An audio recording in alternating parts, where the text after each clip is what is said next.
preparation for the next 15 minutes, I've put together 125 slides.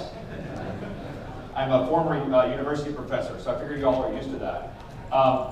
No, in all honesty, I've got kind of a high-speed, low-drag approach to talk about what we're seeing in the real world, the breadcrumbs coming back from the marketplace of what's happening in IoT. A little bit industrial, a little bit of enterprise, and a whole lot of consumer based on what we're doing.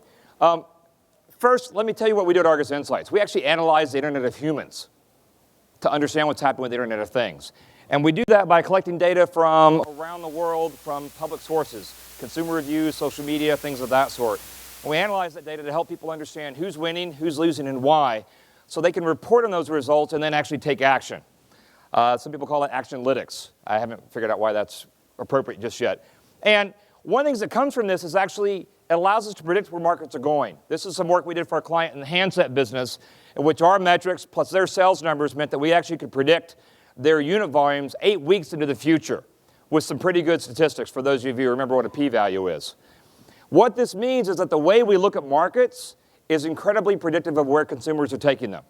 Using metrics based on this data, we've actually beat Wall Street estimates on iPhone sales almost every quarter for the past 5 years, just by listening to consumers, including this most recent slump that everyone's talking about. So that's a bit about the methodology and what we're doing. We don't do surveys. We basically just listen to the conversations and pull metrics and information from that. And that allows us to actually see what's happening in the marketplace. And so what we're seeing here a little bit is actually where does smart home, this consumer IoT space, sit relative to some of the other categories based on what we're seeing from consumer demand. And on the y-axis, of course, up and to the right is always good, is our delight metric, which is actually based on the star ratings, as well as the volume of conversation, the buzz volume all across the bottom. This helps us understand whether or not demanding is going up or going down. And this is comparing the last 12 months to the prior 12 months, so through March of this year. And what we see is that smart home is getting more intelligent. We're getting a lot more interest from consumers around what that ecosystem is doing for them.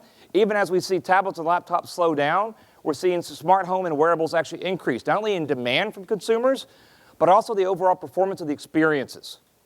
What this means is that we're at the kind of that tipping point a little bit where it's like, wait a minute, this is almost working for people. This is almost getting to be kind of cool. That means, and we can, but we're not there yet.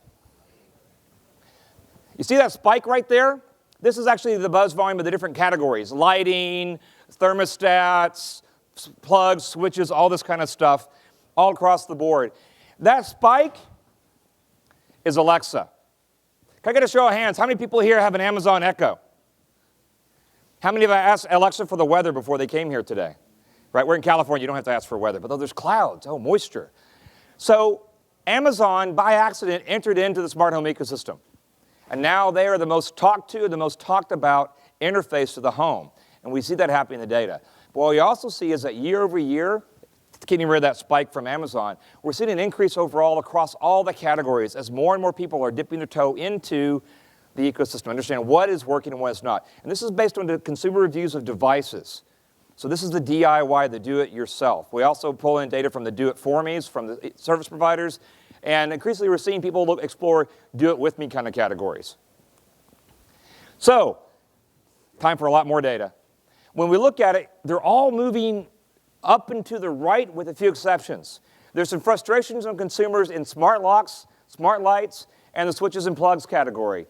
We're basically seeing situations in which, yes, more people are buying them, but they're not quite, something didn't work. There's a little stumbling blocks along the way. And we dig into what the stumbling blocks look like, we see a lot of kind of different patterns of what's happening. Typically it's around installation and setup, or it doesn't quite work the way you want it to. And we'll get to some examples later in the conversation around that. But for the most part, it's to infinity and beyond. Well, not quite that far, but getting there. So some ways to think about how consumers are looking at the ecosystem today. Right? When we think about it, we tend to think about the device categories. Oh, I want a thermostat. Oh, I want a smart plug. Now, consumers don't quite think about it quite that way, as much as we'd like with our branding to make them think that way. They break it down as do I buy this because of fear? Do I buy it because this is going to be fun? Some of you remember disco balls. Or function. Does this make my home go up to 11? And what this means is that if people are thinking about the gateways into these different parts of the ecosystem, fear is a big driver for a lot of people, especially as it relates to home security. And bringing those pieces back into the home, it's that thing you never want to have to use. I don't want to have to use a security camera, but just in case, I've got it. Fun is another vector that people are using around entertainment, cord cutters, purple lighting. Some people have smart bulbs in their homes, and they use that to go to the mood music. Kind of, let's turn it down to purple. We'll have a little harmony here tonight. Get some Barry White playing in the background. Yeah. We'll talk about bulbs in a little bit. But then the function piece is another area category where it controls my heater, or it turns on my coffee maker in the morning, or it does this one thing or three things really, really well. When we break down the different categories and kind of put them into fun versus security versus fear versus the other pieces, what we're finding is that those devices that deliver on the promise of a single function are delighting consumers more. Partly because I've asked you to do one job and you did it, yes. And the fun factor starts to wear over time. We see this actually a lot in the Philips Hue lighting data, where initially people were like, oh man, I can change the colors for every holiday, even the ones I don't celebrate, this will be fantastic. And then after 3 times, you leave it on whatever color it is and just flip the switch. Because you have to refresh that experience over and over and over again. And when we look in the security-related devices, cameras and other things, we're seeing people be frustrated about some of the performance around video and things of that sort. They dial into their Ring doorbell camera expecting it to kind of have the same quality of video that their FaceTime does. But most people don't have an enterprise-grade video server in their basement. And so part of this is managing user expectations about what they can see come out of these systems and ecosystems. Now, here's the other elephant in the room in these categories, security versus privacy. I'm going to walk through some of the data that we've seen in the IoT space and in the smart home space, and kind of to contrast the two markets and how people are talking about it. So this is actually, we've been tracking 100% of all the Twitter conversations in both smart home and IoT for the past 18 months. There's a lot of data. And what happens, and it's increasing over time. You see the little blurb around CES, woo, IoT.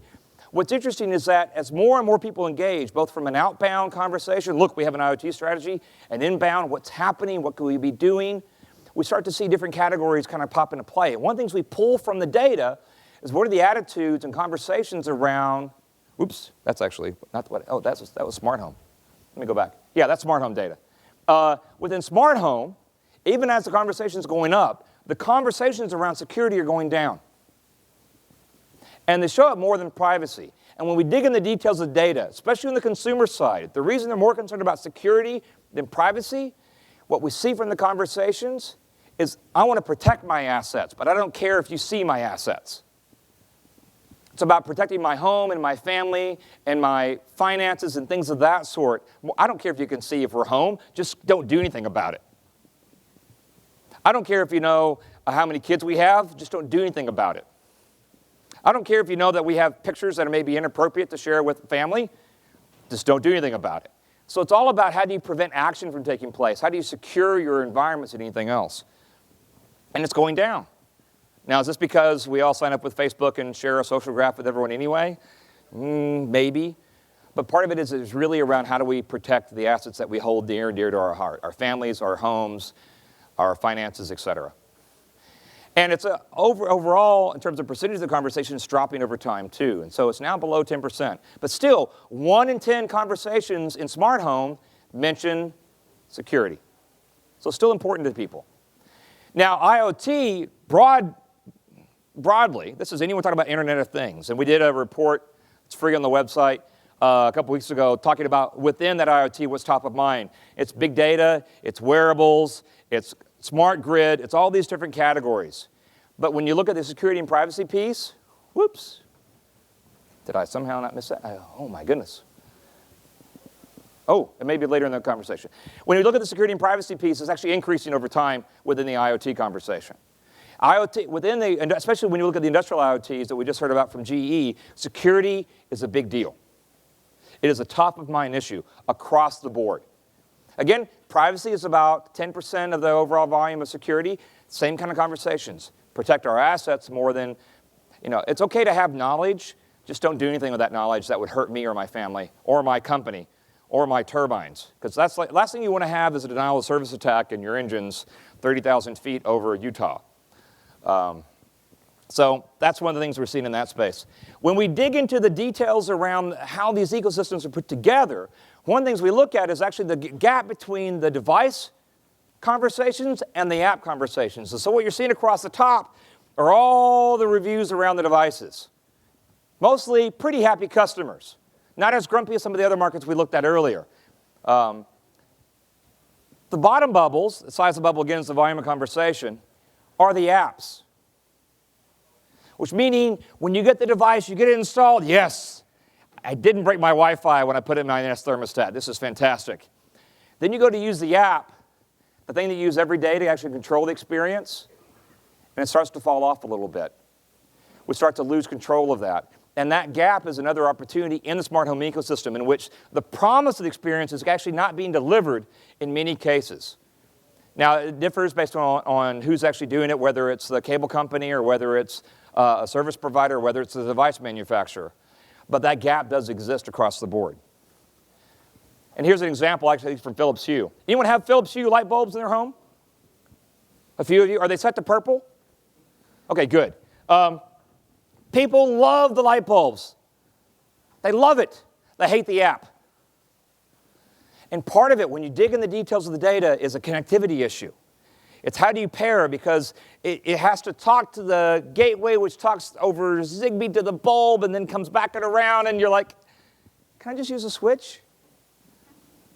And part of what happens with Philips is that, and I'm going to use my phone as a prop, is that someone comes over to visit and they say, oh, you got the, yeah, can I turn it? Well, yeah, well, here, let me unlock my phone, find the app, open it up, now you can hit the button to turn the light bulb on. It's like 17 steps to give someone else that shared experience. And so that gap is actually impacting the adoption. It could be even bigger than it is today, but when people talk about, oh, so did you get that installed? Yeah. How do you like it? Well, the installation was getting better. It's getting easier. The latest Nest thermostat, according to our data, is actually the easiest to install ever, especially when you pay someone else to do it. But the app is slowing people down. Big opportunity in that space. So a couple things from the data. If you have to fail, fail gracefully. That's something that's actually happening a lot in this ecosystem. We heard about it a little bit within the industrial IoT space. It's especially true in consumers. So there was an artificial intelligence researcher in Germany who made his home the smartest on the block. This is a guy who knows this stuff inside and out. I probably wrote his own protocols. He might be the P in TCP IP. I don't know. Actually, you know that's not the case. That's somebody else. But the point is he got home from a vacation, and his house was going nuts. Nothing was happening. He was having a denial of service attack in his home. Nothing could communicate. The Wi-Fi was down, everything. When he finally traced it back, John Feland. it was a single light bulb going, change me, change me, change me, change me, change me. It had gone out and had basically overwhelmed his home network with that error message.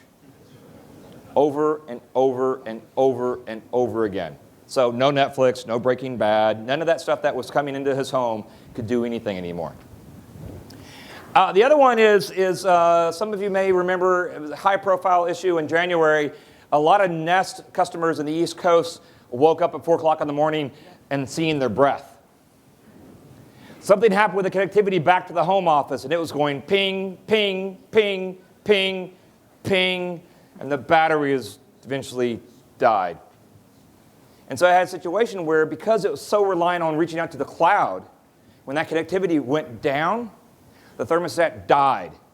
And if there's not a thermostat controlling the heater, it doesn't come on, and your family wakes up wishing they had worn wool blankets instead.